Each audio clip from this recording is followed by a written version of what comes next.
The Hindu editorial dictation head is demagogue salesman.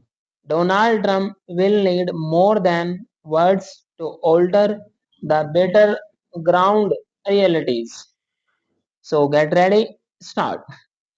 In his 2026 State of the Union address, US President Donald Trump chose to down on the politics of his conservative support base by touting his second administration's achievements with regard to divisive, if not polarizing, issues relating to immigration, the cost of living, and foreign policy concerns, including tariffs and the prospect of war in the context of Iran.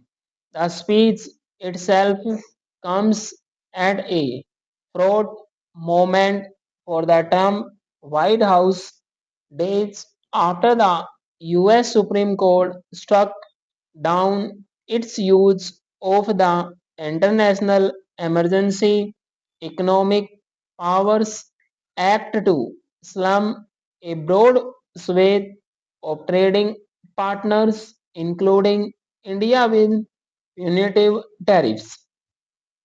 And apparently, undoubted, Mr. Trump repeated his earlier remarks on social media, hinting at disdain for the ruling when he described it during the speech as unfortunate and argued against evidence to the contrary regarding the burgeoning public debt that the tariff revenues received by his government were saving the US.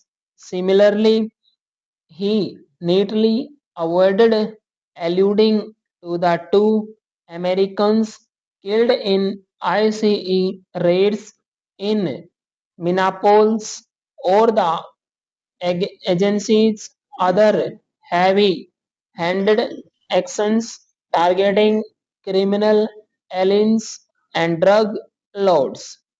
With regard to Iran, even though Washington has rapidly built up its force posture across West Asia following Tehran's crackdown on protesters, Mr. Trump appeared to be holding out hope for a modus vivendi when he said, "My preference is to solve this problem through diplomacy, but I will never allow the world's number one sponsor of terror, which they are by far, to have a nuclear weapon."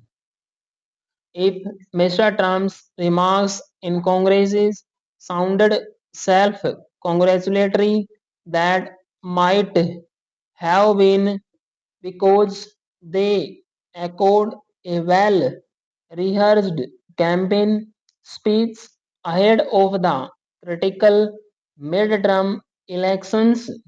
While it is true that inflation has gradually come down during Mr. Trump's second term, his description of the price trend as fulminating might have appeared to some to be an exaggeration, especially given that it was under his predecessor Joe Biden that prices came off their nearly 9% peak in mid 2022 to 2.9% by the time Mr. Trump entered the White House, leading to the current rate of nearly 2.4%.